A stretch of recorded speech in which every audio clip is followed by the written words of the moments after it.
नमस्कार दोस्तों, हिंदू धर्म में एकादशी का बहुत अधिक महत्व होता है। धार्मिक मान्यताओं के अनुसार एकादशी व्रत रखने से भगवान विष्णु की विशेष कृपा प्राप्त होती है और मृत्यु के पश्चात मोक्ष की प्राप्ति होती है। अश्विन माह के शुक्ल पक्ष में पड़ने वाली एकादशी को पापाकुंशा एकादशी के नाम से जाना जाता है। इस व्रत के प्रभाव से अनेकों अश्वमेघ और सूर्य यज्ञ करने के समान फल की प्राप्ति होती है। महाभारत काल में स्वयं भगवान श्री कृष्ण ने धर्मराज युधिष्ठिर को पापाकुंशा एकादशी का महत्व बताया। भगवान श्री कृष्ण ने कहा कि यह एकादशी पाप का नाश करती है, अर्थात पाप कर्मों से रक्षा करती है। इस एकादशी के व्रत से मनुष्य को अर्थ और मोक्ष की प्राप्ति होती है। इस व्रत के प्रभाव से मनुष्य के संचित पाप नष्ट हो जाते हैं। इसलिए पापाकुंशा एकादशी व्रत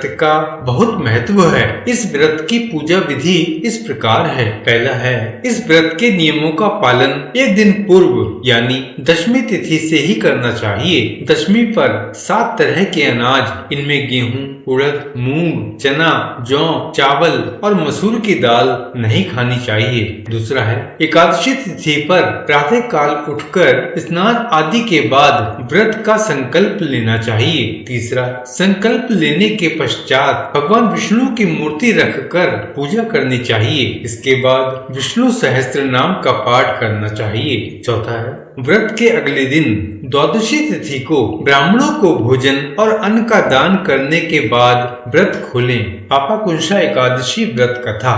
प्राचीन समय में विंध्य पर्वत पर क्रोधन नाम का एक बहेलिया रहता था। वह क्रूर स्वभाव का था। उसका सारा जीवन हिंसा, लूटपाट, मद्यपान और गलत संगति, पाप कर्मों में ही व्यतीत हुआ था। जब अंत समय में यमराज के दूत बहेलिये को लेने आए और यमदूत ने बहेलिये से कहा कि कल तुम्हारे जीवन का अंतिम दिन है, कल हम तुम्हें ले जाएंगे। यह बात सुनकर बहेलिया बहुत भयभीत हो गया और महर्षि अंगिरा के आश्रम में पहुंचा और वह महर्षि अंगिरा के चरणों पर गिरकर प्रार्थना करने लगा। बहेलिये ने ऋषिवर से कहा, मैंने सारा जीवन पाप कर्म करने में ही व्यतीत कर दिया। कृपा कर मुझे कोई ऐसा उपाय बता दीजिए जिससे मेरे सारे पाप मिट जाएं और मोक्ष की प्राप्ति हो जाए। उसके निवेदन पर महर्षि अंगिरा ने उसे अश्विन शुक्ल की पापाकुंशा एकादशी का विधि पूर्वक व्रत करने को कहा। महर्षि अंगिरा के कहे अनुसार उस बहेलिये ने